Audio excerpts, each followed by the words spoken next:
चंदनपुर गांव में गर्मी का मौसम जब भी आता था, पूरे गांव में दहशत फैल जाती थी। इस बार भी गांव के लोग इसी विषय में बात कर रहे थे। अरे भैया, गांव में फिर से गर्मी कहर बरसाएगी। मुझे तो सोचते हुए भी डर लग रहा है। मुझे भी भैया बहुत ही डर सा लग रहा है। जितना सुंदर और हरियाली से भरा हमारा चंदनपुर गांव अभी है, कुछ दिनों बाद जब गर्मी पड़नी शुरू होगी तब हमारा पूरा गांव जो है सूख जाएगा भैया। और हर बार ऐसा ही होता है। हमें तो शायद इन सबकी आदत सी हो गई है। चंदनपुर गांव पहले ऐसा नहीं था। यहाँ पर हर मौसम में हरियाली ही रहती थी, पर पिछले 20 सालों से जब भी गर्मी पड़ती है, चंदनपुर गांव में अकाल पड़ जाता है। गांव के खेत खलिहान गर्मी से झुलस जाते हैं। सारे नदी तालाब कुएं सूख जाते हैं। लोग पानी की एक एक बूंद को तरस जाते हैं। जानवर भी चंदनपुर गांव की गर्मी को सहन नहीं कर पाते। वे भी गर्मी में बिना पानी के तड़पने लगते हैं। नहीं, मुझे मत रोको, मैं गांव के बाहर वाले कुएं से पानी लेने जरूर जाऊंगी। अरे मेरे बच्चे प्यास से तड़प रहे हैं। जब उस कुएं में पानी है तो कोई लाने क्यों नहीं देता? पता है पूरा गांव सूख चुका है, बस एक वही कुआं है जिसमें पानी है। हम सभी को मिलकर उस कुएं में से पानी लाना चाहिए, वरना हम प्यास से तड़प तड़प कर मर जाएंगे। अरे नहीं नहीं सरला बहन, हम उस कुएं में से पानी नहीं ला सकते। अगर हम उस कुएं से पानी लेने गए तो वापस नहीं लौटेंगे, बता रहा हूँ। तो क्या करूँ? अपने बच्चों को प्यास से तड़पने दूं? माँ, पानी, बहुत प्यास लगी है। माँ, गला सूख रहा है। मैं अब नहीं रुक सकती, मैं उस कुएं से पानी जरूर लाऊंगी।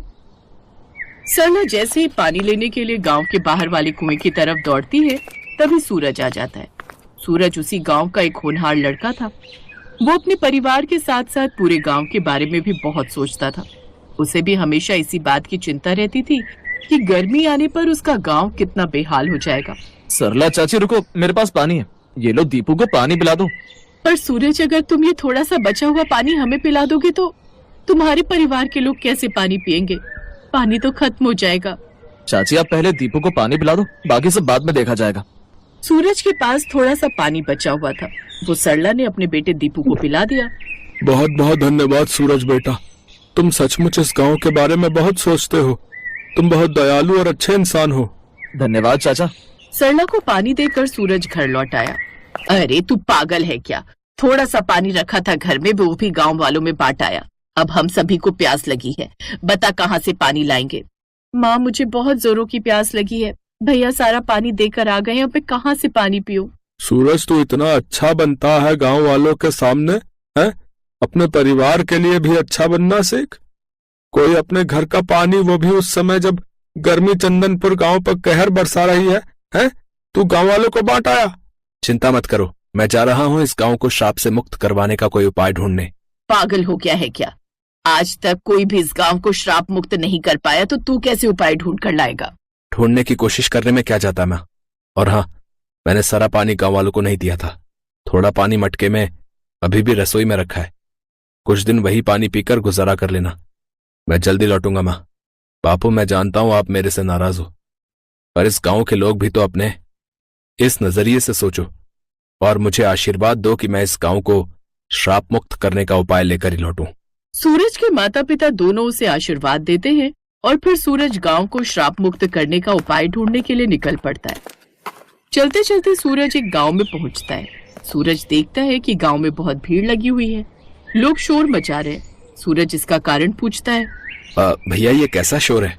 अरे नए आए हो क्या गांव में? अरे एक राक्षसी को जिंदा जला रहे हैं ताकि इस गांव को उस राक्षसी के साए से बचाया जा सके।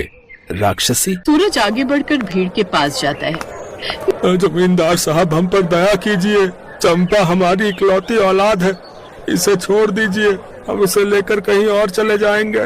नहीं, हम इसे जिंदा छोड़कर अपने लिए मुसीबत खड़ी नहीं कर सकते।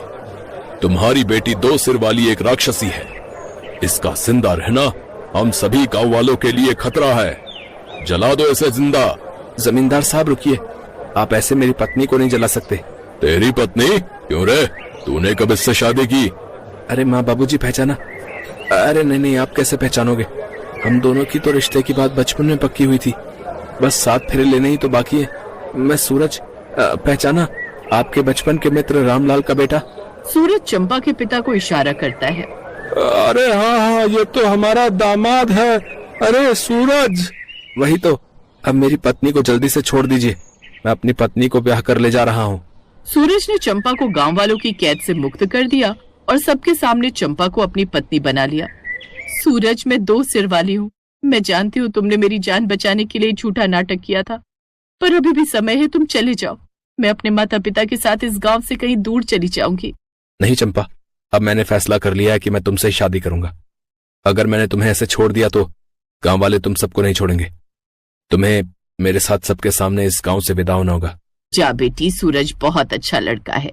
हमारे तो भाग्य ही खुल गए, सूरज जैसा दामाद मिला। सूरज चंपा को विदा करके अपने साथ लेकर चल पड़ता है। सूरज गांव लौट आता है। चंपा को देखकर सारे गांव वाले शोर मचा देते हैं। अरे जानकी, तुम्हारा बेटा तो श्राप से मुक्त करने का उपाय ढूंढने गया था, पर ये तो एक राक्षसनी को उठा लाया। बताओ। इसे देखकर सब डर रहे। अरे 2 सिर वाली इस राक्षसी को गांव से हटाना होगा। बस कुछ दिन की बात और है, मैं यहाँ से चला जाऊंगा अपने माता पिता और अपनी पत्नी चंपा को लेकर। आप सबको घबराने की कोई जरूरत नहीं है। चलो चंपा। गांव में पानी नहीं था। गर्मी से सब परेशान थे। चंपा सूरज से बोली, सुनिए, घर में पानी नहीं है, मैं कुएं से भर लाऊं? चंपा, यहाँ पानी अभी नहीं मिलेगा, हमें दूसरे गांव से ही लाना होगा। इस गांव में गर्मी का कहर होता है, जिस कारण हर गर्मी में हम ऐसे ही परेशान होते हैं। पर क्यों? ऐसा क्या कारण है इस गांव में गर्मी में इतनी परेशानी होती है? बहू, हमारे गांव को श्राप मिला हुआ है। आज से 20 साल पहले की बात है। इस गांव के पास एक छोटा सा बाग था, जिसकी रखवाली एक साधु बाबा करते थे। गर्मी के दिनों में साधु बाबा का वह बाग बहुत ही हरा भरा रहता था। गांव के जमींदार ने एक कारखाना लगाना था, इसी वजह से जमींदार ने उस बाग को उजाड़ दिया। वो समय भीषण गर्मी का था। साधु बाबा ने जमींदार को बहुत रोका। उन्होंने कहा कि इस भीषण गर्मी में अगर जमींदार ने बाग को उजाड़ दिया तो वो कहाँ जाएंगे, किंतु जमींदार नहीं माना। साधु बाबा ने क्रोध में श्राप दिया कि हर बार गर्मी इस गांव पर कहर बरसाएगी, और तभी से श्राप के कारण इस गांव पर गर्मी का बहुत बुरा कहर बरसता है। थोड़ा बहुत पानी जो बचा हुआ था, चंपा ने उसी से गुजारा किया। एक दिन चंपा गलती से गांव के बाहर बने उस कुएं के पास चली गई, जिसके पास जाने के लिए सबने सख्त मना किया हुआ था। अरे ये कुआं तो कितने शीतल जल से भरा हुआ है, फिर गांव के लोग गर्मियों में यहाँ से पानी क्यों नहीं लेते? शायद गांव के लोगों को इस कुएं के बारे में पता नहीं है। मुझे तो बहुत प्यास लगी है। हाँ, पहले पानी पी लेती हूँ, उसके बाद सभी गांव वालों को ये खुशखबरी दूंगी। चंपा ने कुएं में बाल्टी डाली और कुएं से पानी निकाल कर पी लिया। चंपा के साथ कुछ बुरा तो नहीं हुआ, पर अच्छा बहुत हो गया। चंपा का एक सिर गायब हो गया और चंपा सभी लोगों की तरह एक सिर वाली हो गई। तभी सूरज और उसके परिवार वाले उसे ढूंढते हुए आ जाते हैं। चंपा का एक सिर देखकर सब हैरान थे। अचानक उन्हें साधु बाबा की आत्मा उस कुएं में से प्रकट होती है। तब तक बाकी गांव वाले भी वहां इकट्ठे हो चुके थे।